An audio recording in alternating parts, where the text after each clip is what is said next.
bom estar aqui.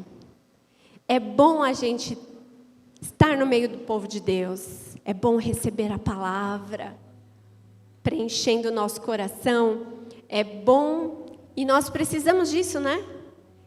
É tão maravilhoso quando a gente entra por aquela porta e a gente vê um sorriso para nós, um graça e paz, um abraço. E depois, sentados aqui, receber a boa palavra do Senhor no nosso coração. Especialmente em dias como esse, não é verdade? Temos passado dias difíceis. E nós sabemos, a palavra nos diz isso, que as coisas não vão, o mundo não vai ficar melhor, porque a palavra já nos orientou que esse mundo jaz no maligno, as coisas tendem a piorar mesmo. O mundo tende a ficar pior, mal. Mas nós não somos como aqueles que vivem sem esperança. Nós somos beneficiados com a presença do Espírito Santo que habita em nós. E isso a despeito do lugar onde nós habitamos, a despeito de todas as lutas que nós enfrentamos, o nosso coração confia no Deus da nossa salvação. E Ele nos alegra e enche a nossa vida de esperança, porque Ele é o nosso lugar firme, Ele é o nosso abrigo, o nosso sustento. Então nós, através da fé que há em nós, do Espírito Santo que habita em nós, mesmo no meio de todas as lutas, dificuldades, esse cenário que nós temos vivido, nós podemos viver o céu na terra, por causa do Espírito Santo que habita em nós. E nós também podemos trazer outros a essa realidade do reino, a se alegrar, a ser suprido, a se alegrar uns com os outros, a se alimentar, a ser protegido uns com os outros. E isso é maravilhoso. São muitos os desafios, mesmo que nós temos que enfrentar, não é verdade? Esses são os desafios para nós. Mas eis aqui nós para esses desafios. Nós nascemos no tempo certo. Nós nascemos para um tempo como esse. Nunca foi fácil. Esses dias eu estava lembrando do meu filho Bernardo. Ele cuidando lá dos estudos dele e tal. E eu falo, filho, você tem que fazer isso, tem que fazer aquilo. Ele falou assim, mãe, você fala isso porque no seu tempo era muito mais fácil. Eu falei assim, muito mais fácil, Bernardo? Como assim muito mais fácil? Você pensa o quê? Hoje você tem tudo na palma da sua mão. Você precisa saber de algum assunto, você entra na internet, está tudo lá mastigadinho. Para a gente não, eu não sei quantos são da minha época, mas na minha época você precisava fazer alguma pesquisa, você tinha que catar um ônibus, ir lá para a biblioteca do Tatuapé, pelo menos na minha época era assim. Ou lá no centro de São Paulo, lá na Xavier de Toledo, para poder pesquisar alguma coisa. Gente, nunca foi fácil. Não é verdade? Não é fácil agora. Não foi fácil anos atrás. O que difere é a nossa postura. É a maneira como nós olhamos, como nós entendemos. É o nosso posicionamento. E aí eu queria compartilhar com vocês alguns versículos que vão trazendo a base, o direcionamento. O primeiro que eu gostaria de falar é o Salmo 34, no versículo 4. Se vocês pudessem colocar ali. Olha o que a palavra fala. Busquei o Senhor e Ele me respondeu. Livrou-me de todos os meus temores. Olha a palavra me dando base. Eu não vou olhar para as situações, eu vou me amparar na palavra do Senhor. E aí a gente continua indo lá para o Novo Testamento, em 2 Coríntios, no versículo 3. No capítulo 3, no versículo 5. 2 Coríntios 3, 5. Diz assim: não que possamos reivindicar qualquer coisa com base em nossos próprios méritos, mas a nossa capacidade vem de Deus. Então quando bate aquela incapacidade que a gente olha para si, né? E as situações, fala, mas como é que eu vou resolver isso? Mas espera aí, olha o que a palavra está dizendo. A capacidade não é comigo, não é na força do meu braço, mas a minha capacidade vem de Deus.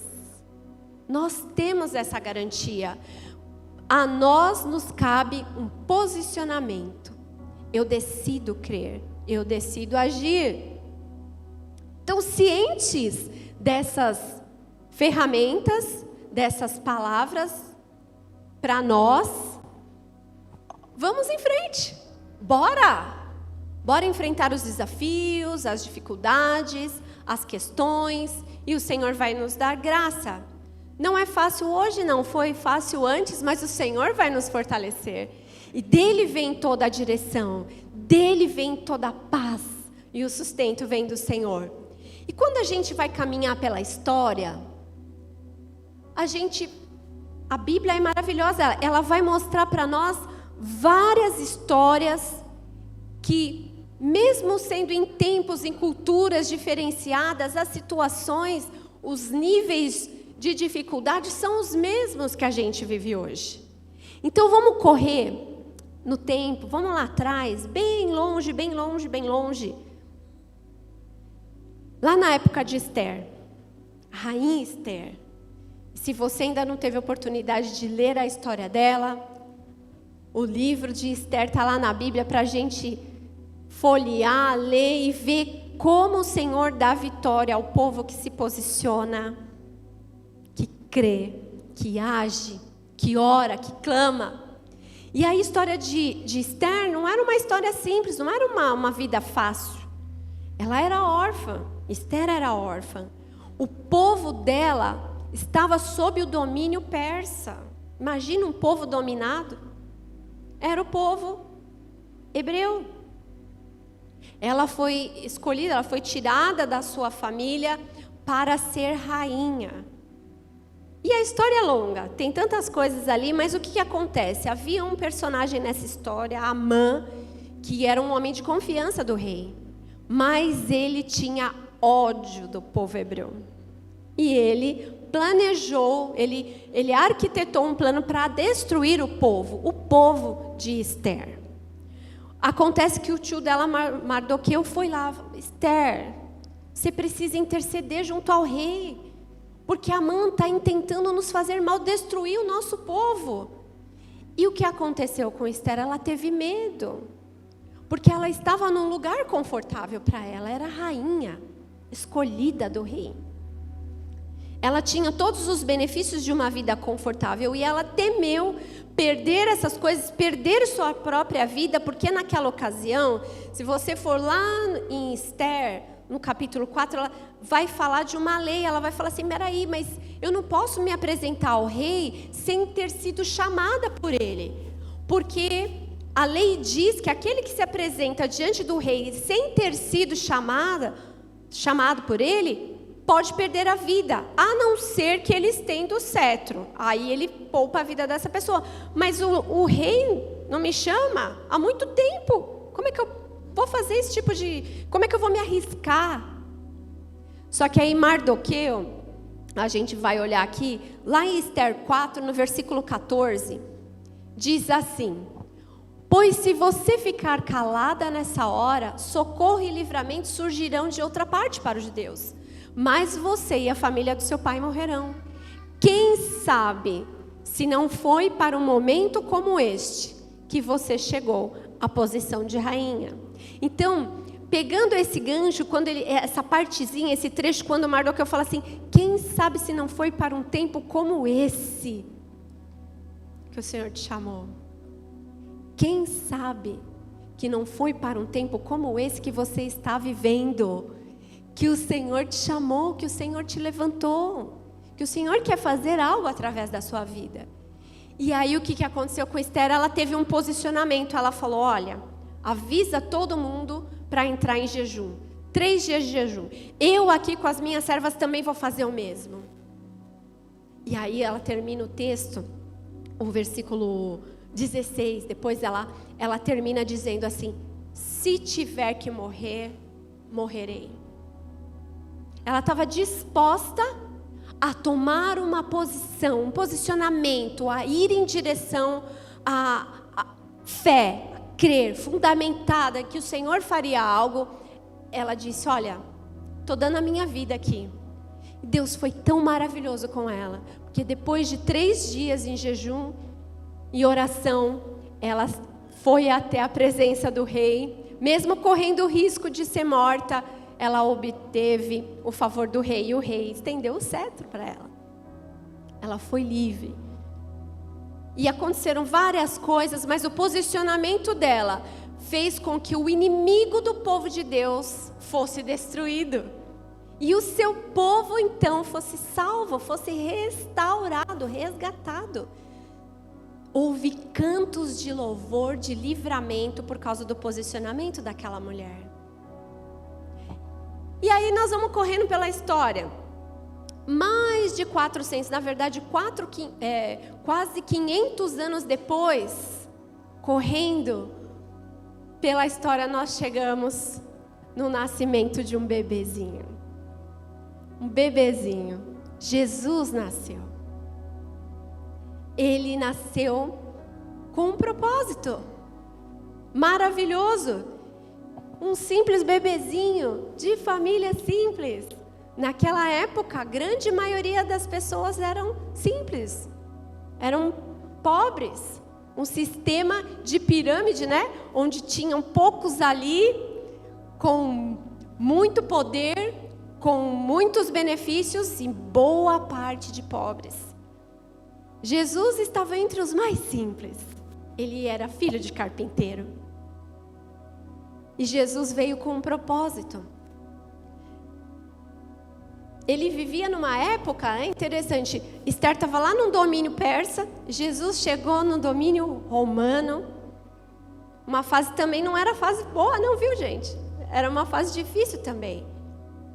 Os seus níveis de dificuldade, como Esther enfrentou, os níveis de dificuldade como nós enfrentamos hoje também. A vida também não era fácil naquela época.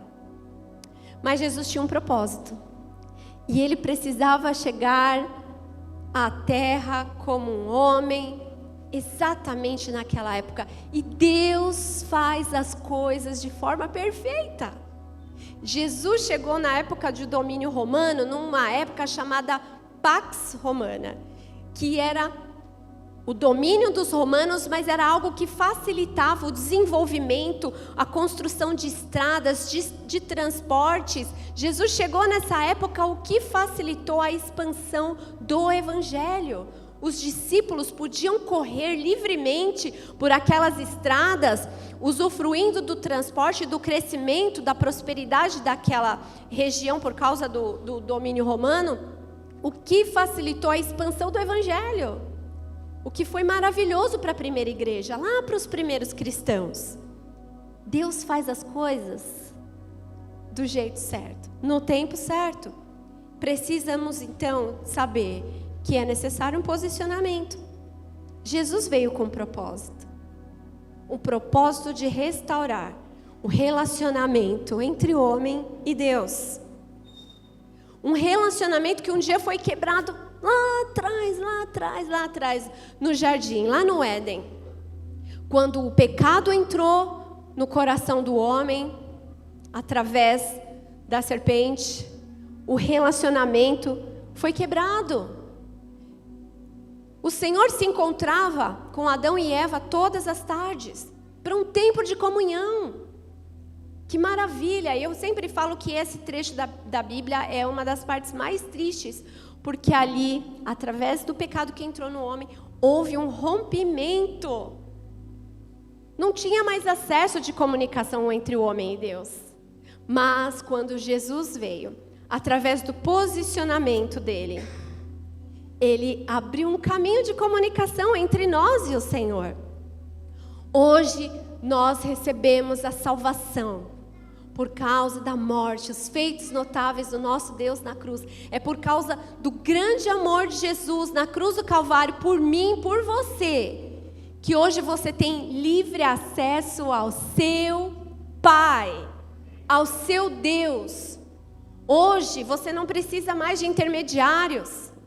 Hoje você não precisa esperar um momento adequado para ir ao templo e alguém interceder por você.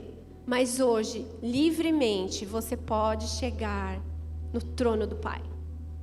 Você pode chegar lá ao 12:20. Você pode chegar lá às 10:35 da noite. Você pode chegar lá às 3:22 da madrugada. Os ouvidos do nosso Deus vão estar sempre atentos à voz do seu clamor. Sempre atentos. A palavra fala que os olhos do Senhor estão em toda parte. Os olhos do Senhor estão sobre você. Ele ouve a voz do seu clamor. Por causa de um posicionamento de Jesus. Ele se posicionou. Ele deu o próximo passo. Ele entregou a sua vida por mim. Ele entregou a sua vida por você. É um alto preço. Nós nunca vamos poder pagar o preço do sangue de Jesus. Não foi sem motivo, tem um propósito, restaurar sua comunicação com Deus, te dar uma nova vida. A palavra diz que se nós quisermos, se nós ouvirmos e quisermos, nós comeremos o melhor dessa terra. É necessário um posicionamento nosso. Você nasceu para um tempo como esse. Nós nascemos para um tempo como esse. Não foi fácil na época de Esther. Não foi fácil na fase de Jesus também. Assim como não está sendo fácil para nós. Mas nós precisamos de um posicionamento. Qual é o próximo passo?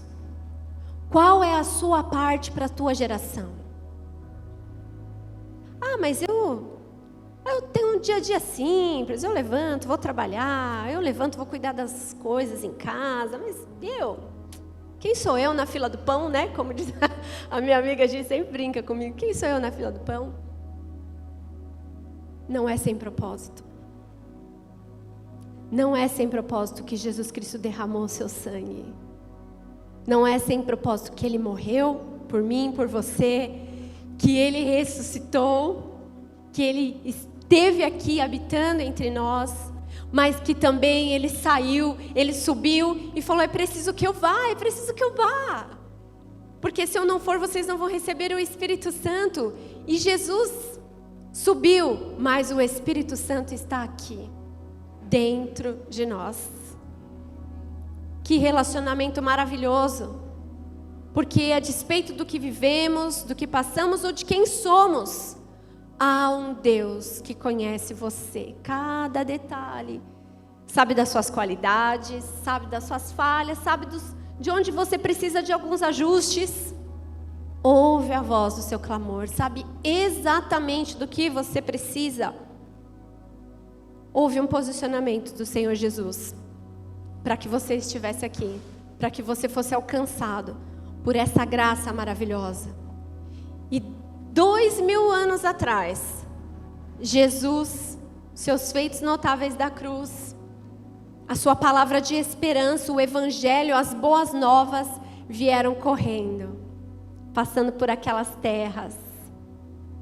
A palavra de boca em boca, de coração em coração, entraram reis, caíram reis, governos se foram, atravessou os séculos e alcançou você. Aqui em Itaquera, aqui na sua casa, aqui no Brasil, tomou você, te escolheu, te privilegiou, te chamou, te falou, você é filho amado. Eu ouço a voz do seu clamor. O que nós fazemos com isso? Com todos esses anos, esses séculos de vida, de sofrimento, de investimento, de posicionamento, de sacrifício de Jesus para chegar até nós e simplesmente, que linda história que o Evangelho tem para nos contar. Não. Porque o Evangelho, a palavra do Senhor, ela é linda, ela é poética, mas não é só isso. A palavra do Senhor é vida para todos aqueles que confiam, aqueles que creem, precisam verdadeiramente viver essa vida. E como que eu faço isso? Crendo, meditando e buscando a presença do Senhor com toda a sinceridade do seu coração. com toda a sinceridade do seu coração, um relacionamento com o Espírito Santo, verdadeiramente vai dar a cada um de nós toda a direção. Ah, mas eu preciso fazer uma escolha, tem algumas coisas me preocupando. Ok, como está o seu relacionamento com Deus? Ah, mas a vida está muito difícil, não é verdade? Olha, você está vendo, você tem observado tudo que tem acontecido no Brasil, na política? Sim, mas qual que é a sua parte? Palavra de vitória foi liberada a mim. Palavra de vitória foi liberada a você. Como que você tem vivido a palavra do Senhor? Como é que você tem buscado a face desse Deus? Porque o caminho está aberto, está livre. Vida de intercessão, vida de meditar, vida de comunhão com o Espírito Santo. O Espírito Santo não é um arzinho, não é um fantasminha, não é uma coisa bonitinha. Espírito Santo é uma pessoa. E pessoa precisa de relacionamento. O Espírito Santo tem ciúme de nós. O Espírito Santo se entristece. O Espírito Santo fala. O Espírito Santo intercede. Quantas vezes nós temos negligenciado a presença do Espírito Santo? E a comunhão com o Espírito? E a tal ponto de chegar a momentos que eu não sei o que, estou fazendo tudo errado, eu não sei mais para onde eu estou indo. Mas e a direção do Espírito?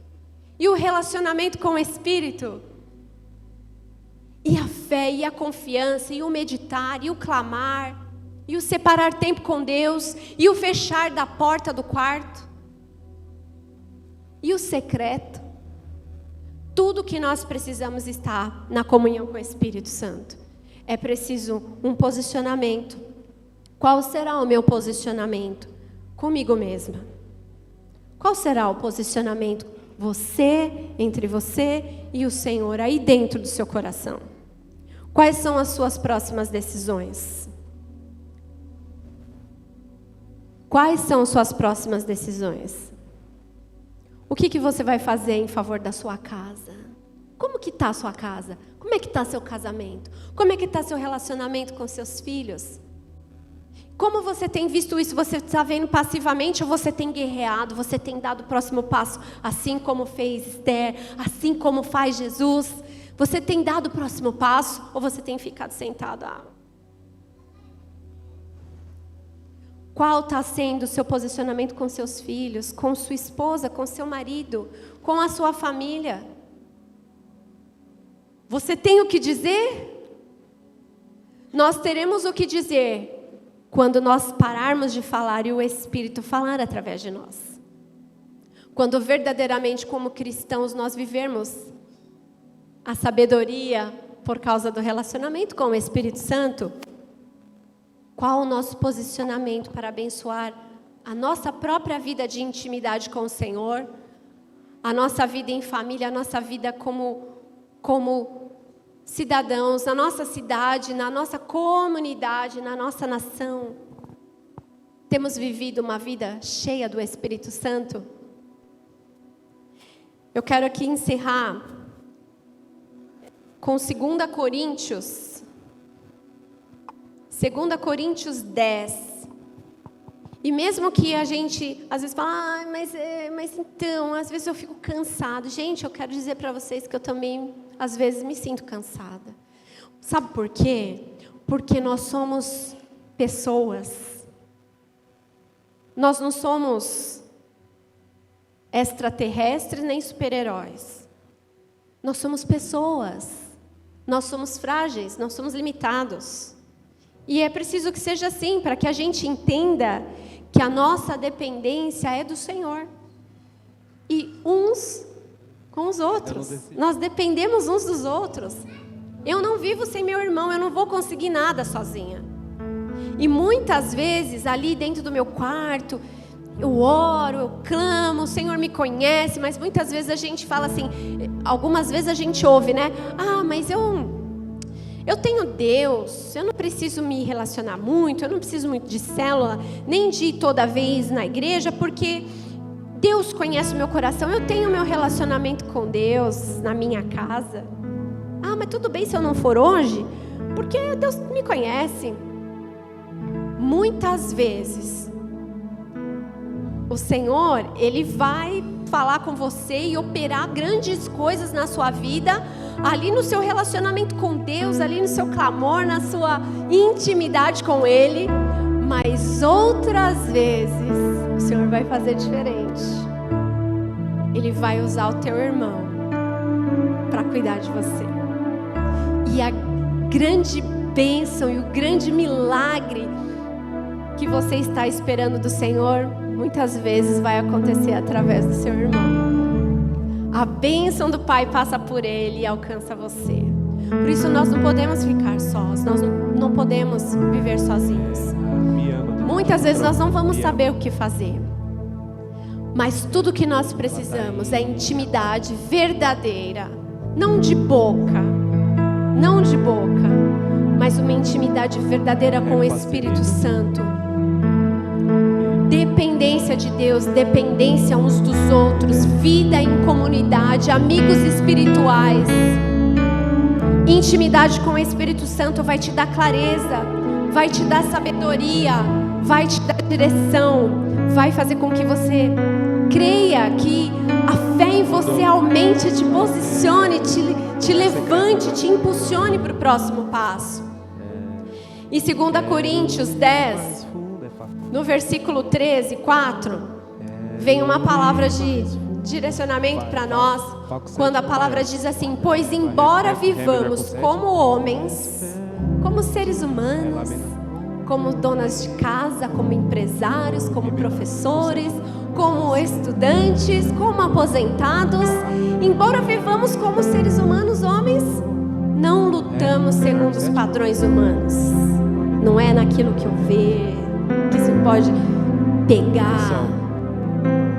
E aí o texto continua no versículo 4. As armas com as quais lutamos não são humanas.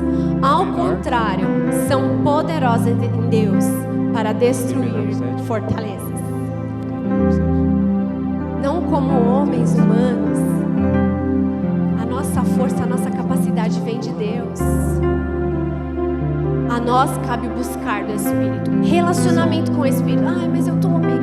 Sabe que às vezes eu fico cansado, eu fico abatido. É verdade, porque você é homem, você é mulher, você é ser humano. Mas quando a comunhão com o Espírito, quando a gente resolve deixar o orgulho, a força do braço, a preguiça, coração endurecido, quando a gente decide honestamente deixar isso de lado e se rende diante do Senhor e fala: Senhor, eu não sei fazer direito, não, faz o Senhor, esse coração humilde, a palavra diz assim, que o coração quebrantado e contrito o Senhor não despreza. E quando nós nos posicionamos: Senhor, eu quero um relacionamento contigo, Espírito Santo, me dá sabedoria, dirige a minha vida. Não importa o que esteja passando ao redor, o Senhor já começa a te dar ânimo, o Senhor já começa a te dar força, o Senhor começa a te dar alegria, o Senhor começa a te dar esperança, uma expectativa das coisas que estão para chegar. Ainda não chegaram, mas é como o cheiro da chuva, sabe? Não tem chuva ainda, mas está com cheiro de chuva. Isso começa a dar alegria, começa a dar ânimo, e o Senhor começa a fazer em nós. Eu gosto de falar que é a alegria sem motivo. O Espírito Santo é um negócio que faz em nós como alegria sem motivo. Mas, Senhor, mas as coisas não estão bem ainda, não está do jeito que eu quero ainda. Mas quando eu falo que a alegria é sem motivo, na verdade o motivo é o Espírito Santo. É aquele que a gente não pode pegar, é aquele que a gente não pode ver, mas é aquilo que nós sentimos. É esse relacionamento que vai trazer essa convicção de quem Ele é, de quem nós somos para Deus. E isso vai fazer toda a diferença na minha vida e na sua vida também. E nós deixaremos de ser os bons membros de igreja, os bons crentes, e seremos verdadeiros filhos de Deus, e seremos verdadeiros discípulos de Deus, verdadeiros portadores das boas notícias, das boas novas, que trarão vida para mim, para você, para o seu casamento, para os seus filhos, para a sua família ao seu redor, para os seus vizinhos, para a sua nação. Para a sua nação será próspera. Você comerá os frutos de uma vida reverente, de uma vida diante do Senhor. O nome do Senhor será engrandecido e você vai se alegrar pelos frutos, em nome de Jesus, pelos frutos que o Senhor dará através daquilo que Ele vai fazer no seu coração, através das suas mãos. Você vai se alegrar em nome de Jesus. Do começo vai começar. A gente pode orar?